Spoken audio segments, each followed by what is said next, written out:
You know exactly what you need to do, but still you don't do it.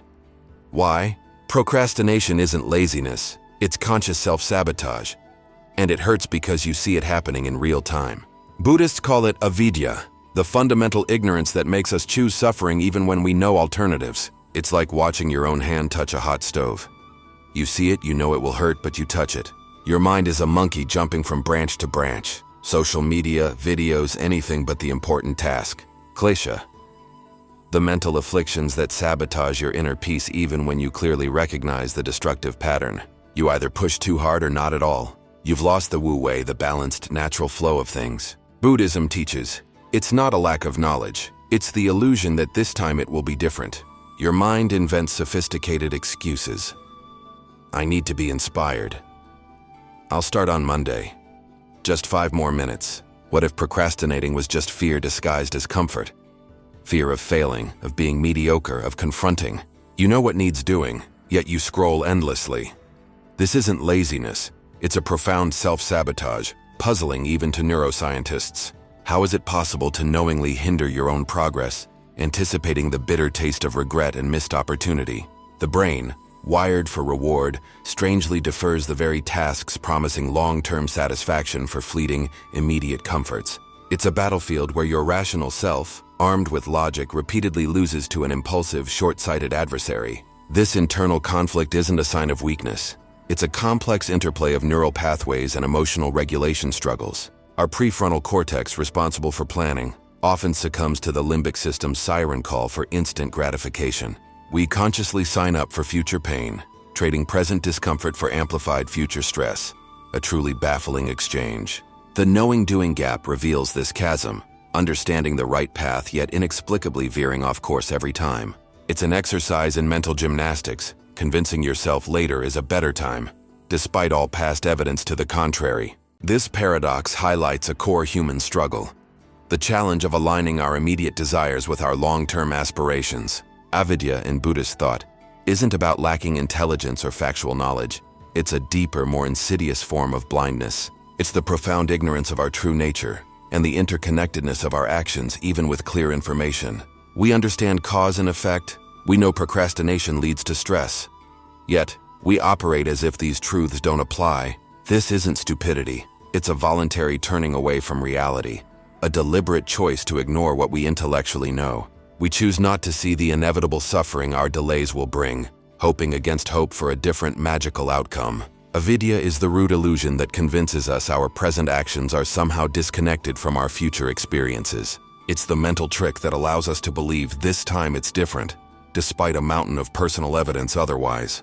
This concept helps explain why resolutions fail. We know the path, but avidya keeps us from truly internalizing it. We're blind not to the facts, but to their personal implications, perpetually living in a state of self-deceptive optimism. Overcoming avidya means truly seeing the consequences, not just intellectually, but with a visceral, undeniable clarity. Imagine your mind as a restless, chattering monkey, constantly swinging from one branch of thought to another, rarely still. This monkey mind is particularly adept at avoiding anything remotely resembling focused, sustained, or challenging work. A notification pings and the monkey leaps. An interesting link appears, another swing. The important task remains untouched. Social media feeds, viral videos, endless news cycles. These are the irresistible new branches for our simian intellect. The real work, the one that requires calm attention, suddenly feels like the most unappealing, boring banana in the bunch. We rationalize these distractions, telling ourselves they're just a quick break, or research when they're pure escapism. This constant jumping makes it nearly impossible to build momentum, fragmenting our attention and draining our mental energy. The monkey mind thrives on novelty and immediate gratification, making deep, focused work an uphill, almost painful battle. It's a master of diversion, creating an endless loop of superficial engagement to shield us from real, productive effort. Taming this monkey requires conscious effort, returning its focus gently, repeatedly, back to the single important branch. In Buddhist philosophy, Kleshas are the root mental afflictions that cloud our minds and cause suffering, including procrastination. Raga, desire, attachment, makes us cling to comfort and avoid discomfort, fueling the urge to delay challenging tasks. Dvesha, aversion, hatred, causes us to push away unpleasant duties, finding any excuse to escape the task at hand. Abhinivesha, Clinging to life fear of death manifests as a fear of failure, judgment, or even success, leading to inaction. Asmita, ego pride, can make us delay if a task feels beneath us, or if we fear our performance won't meet our lofty self-image. Avidya, ignorance, is the chief klesha, underpinning all others, preventing us from seeing the true nature of our procrastination. Each klesha subtly influences our decision to delay, creating a powerful, often unconscious web of mental resistance. Desire for an easier path, aversion to boredom, fear of imperfection, ego-driven avoidance, they all play a part. Understanding these afflictions reveals that procrastination isn't just a habit, but a deep-seated mental and emotional pattern. By recognizing which klesha is at play, we can begin to untangle its grip and choose a more conscious, productive response. We perpetually imagine a future me who is somehow more disciplined, more energetic, and far more capable than our present self. This mythical future self will effortlessly tackle the challenging tasks we conveniently defer today, a mental delusion. The future me is a superhero, a productivity guru, an early riser who never checks social media, a purely fictional character. We mentally offload our burdens onto this imaginary champion, believing they will handle it all with serene, unflappable ease. This cognitive bias, known as temporal discounting, makes us undervalue future rewards and overvalue immediate gratification. It's a convenient trick our mind plays, allowing us to escape current discomfort by projecting responsibility onto a later version.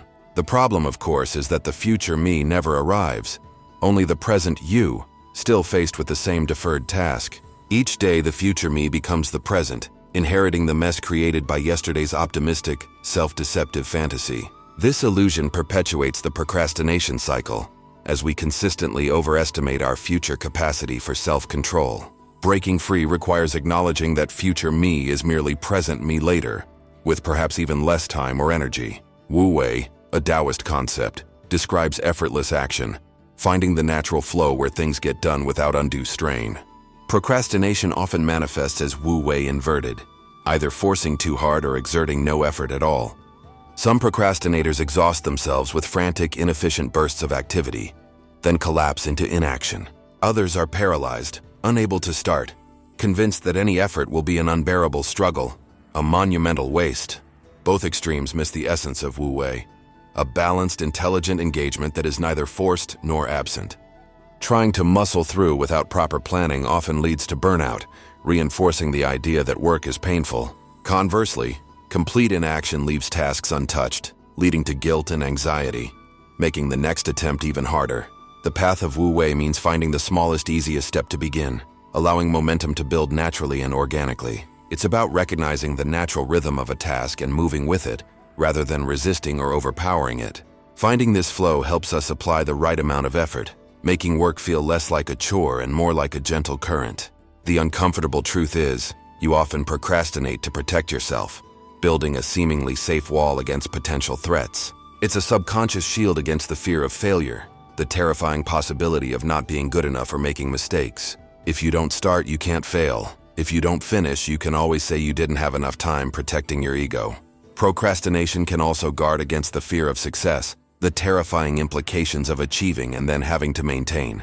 It's a way to avoid judgment, both from others and from your own harsh inner critic. By keeping your work perpetually hidden, the delay provides a convenient excuse. I would have done better if I had more time, deflecting personal responsibility. This defense mechanism offers temporary relief, a fleeting comfort that quickly turns into the very stress it sought to avoid. It's a self-inflicted wound, where the pain of not doing becomes less immediate than the perceived pain of trying. Unmasking this fear means confronting the underlying anxieties, acknowledging them rather than letting them dictate your actions. Until you address the fear, procrastination will remain your mind's deceptive, ineffective bodyguard, guarding a non-existent threat. Procrastination often traps us in a cruel, self-perpetuating loop. You delay, feel guilty, then delay more to escape the guilt. The initial act of procrastination triggers a wave of negative emotions: shame, regret, self-blame, and overwhelming anxiety. To escape these uncomfortable feelings, your mind seeks immediate relief, often through further procrastination, a cruel irony. You might dive into distractions, social media, or other low-effort activities, creating a temporary, illusory sense of calm. This temporary relief, however, only deepens the hole of guilt. making the task loom even larger and more intimidating. The cycle intensifies. The more you avoid, the worse you feel, and the worse you feel, the more you want to avoid. Breaking this destructive loop requires confronting the guilt, not running from it, which is incredibly counterintuitive. Recognize that guilt, while painful, is a signal, not a command to retreat further into the shadows of inaction. Instead of trying to feel better by avoiding, try to feel better by taking one tiny, almost insignificant step forward. This small action, however minor, disrupts the cycle, creating a ripple of accomplishment that can slowly erode the guilt. Zen offers practical, mindful tools to counter procrastination, focusing on presence, acceptance, and gentle, consistent effort. Mindfulness meditation brings awareness to the present moment, observing the urge to procrastinate without judgment or action. By simply noticing the feelings of resistance or distraction, you create a space to choose a different response, a mindful pause. The Pomodoro technique, adapted with a Zen mindset, involves focused 25-minute work intervals followed by short breaks. During these intervals, the sole focus is on the task, accepting any discomfort without giving in to the monkey mind's demands. Radical acceptance of discomfort is key. Instead of fighting the unpleasantness of a task, acknowledge it and work anyway. This practice teaches you that discomfort is temporary and doesn't define your capacity to act. It's just a fleeting sensation. Starting small, with the minimum viable action, disarms the overwhelming feeling of a large task, making it approachable. Focus on the process, not just the outcome. Each small step is an act of presence, building momentum organically and mindfully. These practices cultivate self-awareness and discipline, transforming the internal battle into a series of gentle, purposeful actions. Why punishing yourself for procrastinating only makes everything worse is a crucial lesson from Buddhist karuna, or compassion. Self-criticism, shame, and harsh judgment are potent fuels for the procrastination fire, driving you deeper into inaction. When you beat yourself up, your mind seeks escape from this internal torment, often by deferring tasks even further. Karuna teaches self-compassion, treating yourself with the same kindness and understanding you would offer a struggling friend. It's about acknowledging your struggles without judgment, recognizing that everyone faces these human tendencies and flaws. Instead of condemnation, offer yourself empathy. It's hard right now, and that's okay. What's one tiny thing I can do? This gentle approach reduces the shame and anxiety that often block action, making it safer to confront difficult tasks. Self-compassion doesn't excuse inaction. It creates the psychological safety needed to actually take action effectively. By practicing karuna, you transform your inner dialogue from an abusive dictator to a supportive coach, fostering resilience. It's the real path to sustained action, not through harsh discipline, but through understanding, acceptance, and genuine care for yourself. We've journeyed through the intricate landscape of procrastination, dissecting its paradoxical nature, its roots in Avidya and Kleshas, and the cunning tricks of the monkey mind and the future me. We've seen how this seemingly simple act of delay is a complex defense mechanism, locking us into a vicious cycle of guilt, and how traditional tough love often only exacerbates the problem. But crucially, we've also discovered that liberation lies not in brute force, but in the subtle wisdom of Zen practices and the profound healing power of karuna, self-compassion. Understanding that procrastination isn't a moral failing, but a deeply human struggle, frees us to approach it with mindful awareness and kindness. Thank you for staying with us on this insightful exploration into why we choose suffering even when we know better. What's the most surprising insight you gained today about your own procrastination habits? Let us know in the comments below.